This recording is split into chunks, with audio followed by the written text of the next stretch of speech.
سلام الله عليكم ورحمة الله تعالى وبركاته. أتمنى أن تكونوا على خير وألقاكم هذا الفيديو في أحسن الأحوال. بما أن عيد الفطر على الأبواب، جيت نقول لكم عيد مبارك سعيد. أنا واحد الحليوة سهلة ماهلة، يعني تقول لكم حتى هي عيد مبارك سعيد إن شاء الله بالصحة والسلامة وطول العمر. يعني مقادير بسيطة، يعني واخا فيها هكا شوية تاع الخدمة، ولكن تبارك الله كتجي غزالة وهموية. يعني شكل ندير كمية وحدة تاع صابلي، ندير فيها شكلين، وحدة بعجينة السكر وحدة عادية بالشكلاط. بالنسبة للمقادير، ندير جوج نكهات، نكهه بالكوك ونكهه بالكراميل. يعني هنا عندك الكوك حمرته مزيان وطحنته، عندي نكهه الكراميل. بالنسبه للمقادير، عندنا ربعه تاع الزبده، من احسن تكون حيوانيه. درنا غنديروا غير كاس تاع الزيت، ولا درنا مارغرين نديروا كاس ونص. عندي كاس تاع السكر يعني مغربل مزيان، كاس تاع سكر كلاصي، بيضه، الفلون الصغير، وواحد 4 معالق تاع الكوك محمر ومطحون، كميه تاع الدقيق اللي غادي نحتاجو. بالنسبه لهنا غنحتاجو هاد المرشمات، واحد طويل واحد مربع، والمرشم هو اللي يكون عندك. ندوزو لطريقه التحضير. غادي ناخذ الزبده، من الاحسن تكون طريه، كنضيفوا عليها كاس تاع السنيده، يعني كتكون مغربله تكون رقيقه باش ما تعذبناش، ونيت كتدخل دغيا دغيا في الزبده. من بعد كنضيف سكر كلاصي، وكنضيف بيضه، وكنخدموا هادشي مزيان مزيان مزيان حتى يرجع على شكل بوماط. اهم حاجه في الصابلي ان المكونات نتاع الزيت وسنيده والبيض يدخلوا مزيان، ومارغرين يدخل مزيان في الحلوه. وهاد الحلوه يعني عندي معتمده، عندي منذ سنين، ما كتقلص في الفران، ما كتكمش ما والو، يعني كما كطبعيها كتبقى. من بعد كنضيفوا كاس تاع الزيت. هنا الزيت الا درنا زبده حيوانيه، اما الا درنا مارغرين نديرو كاس ونص. ما حضرتيش هاد الملح باش كتصحح الذوق. صافي، وكنجمعوا بالدقيق، يعني غير بشويه بشويه. الدقيق هنا كيبقى على حسب الخليط، ما يمكنش نقول كميه، لان على حسب البيض، على حسب الزبده، على حسب، يعني كل ما كانت الزبده ميدمه كتاخذ لنا الزيت، عفوا كتاخذ لنا الفرص. صافي هكا كنبقاو حتى كنكملوها. من بعد ما جمعناها كتكون طريه شويه، كنقسموها على 2 اجزاء، ولا يمكن تقسميها حتى على 4 الا بغيتي ديري 4 النكهات في نفس الوقت.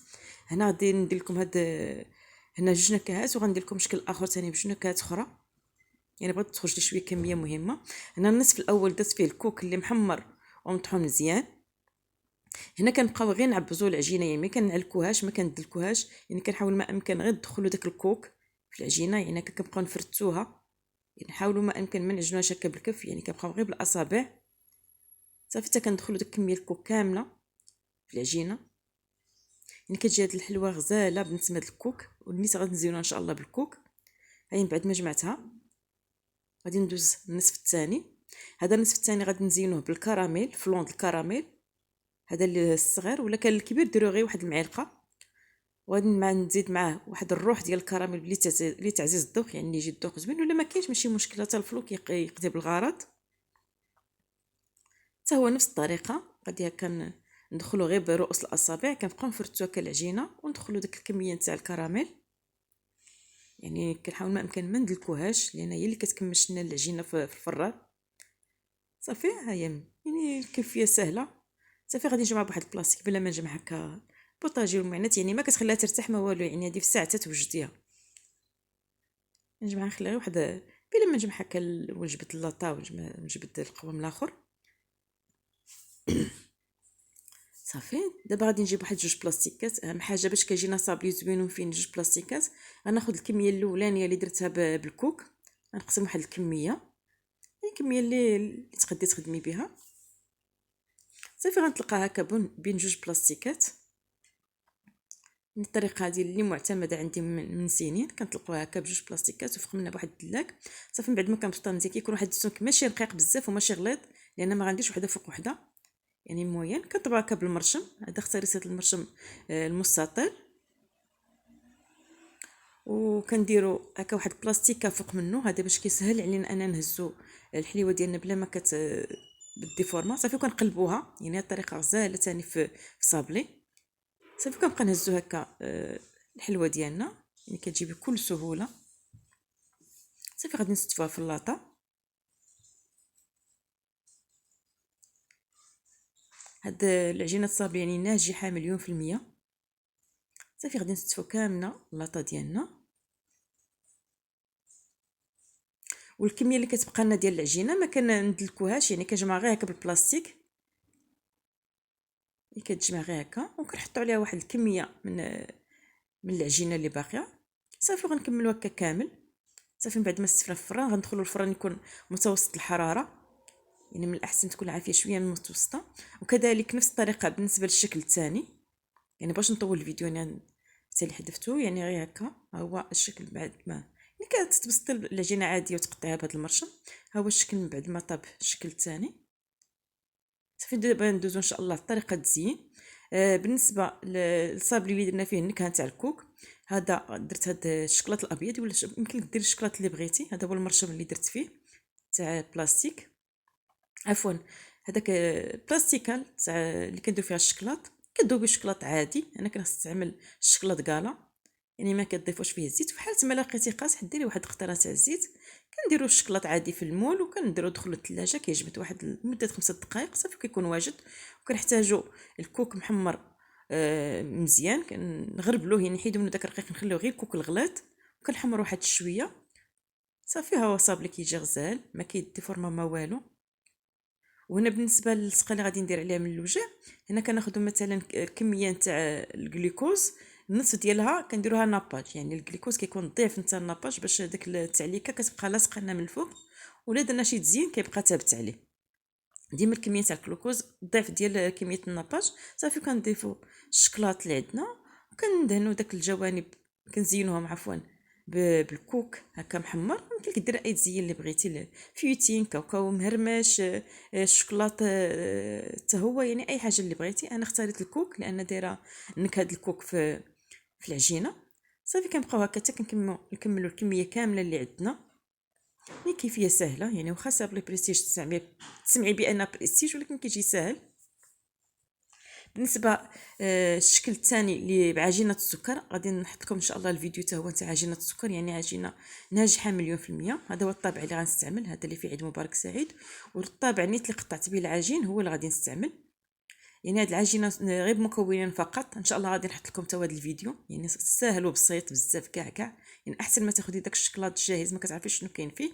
حتى هو كنديروا بين جوج بلاستيكات وكنطلقوا، يعني ماشي رقيق كاع وماشي غليظ ثاني بزاف، يعني باش ما يجيش ثاني كيقهم. بصراحه ما كيجيش كيقهم، يعني ما فيش كميه تاع السكر كلاصي ولا، يعني غير الشكلاط والجليكوز.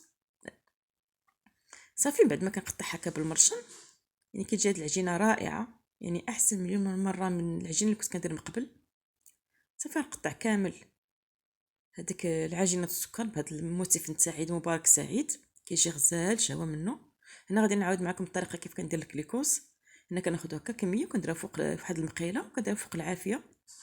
انا عاودت لكم هنا الطريقه بالنسبه اللي ما يكونش فهم الطريقه اللي شرحت لهم غير هكا اللي شرحت في الاول. المهم ديما كندير الجلوكوز مع الجليكوز الضعف نتاع الناباج. صافي كندير واحد المقيله وكندفيه فوق البوطه. صافي كنبقى نقادو به.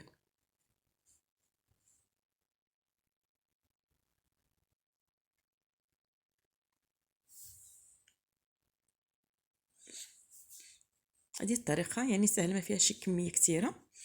هو من بعد ما دفى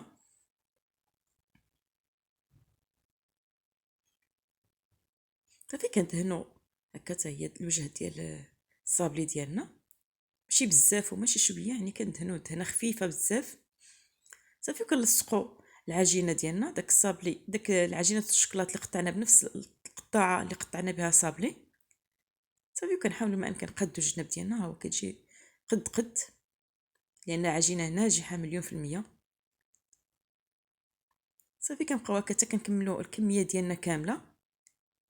يعني ماشي غير تسمعي صابلي بريستيج تخلعي هكا، ولا كاين اللي كيتدهش كيقول لك في صعيب، ولكن ساهل وكيجي هكا هماوي. وكتنوعي ثاني الطبيله ديالك ماشي غير داكشي نتاع كور، يعني شي حاجه زوينه هكا. سورتو الوليدات كيبغيو هادشي اللي مزيان بزاف. صافي كنبقاو هكا حتى كنكملوا الكميه ديالنا كامله. هنا كنجيبوا شويه تاع الملمع الغذائي بطبيعه الحال، كناخذ هكا البريو كندهنوه، كنديروا واحد القطره تاع الزيت. كتاخدي كتمشي عند مول الكيبي لوازم الحلويات تقول له انا كميه قليله 5 دراهم يعني تخدي بها. صافي كندير مع واحد القطره الزيت وكندهنو ونرشو، عفوا كنمسحو هكا فوق داك الموتيف، يعني غير داك الموتيف اللي كيكون خارج من الطابع هكا بشيته ولا غير بصبيعه نقديو الغرض.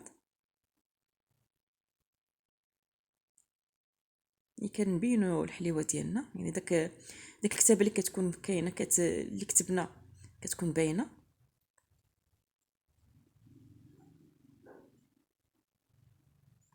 صافي هكا كنبقاو تنكملوا الكميه ديالنا كامله. وهذا هو الشكل النهائي، يعني كيجي هماوي، يعني حتى الحليوه ديالك كتبان لك الكعواش وكتقول لك عيد مبارك سعيد. وهذاك واحد من السم، يعني بهذا نتاع الكوك كيجي واحد المذاق روعه.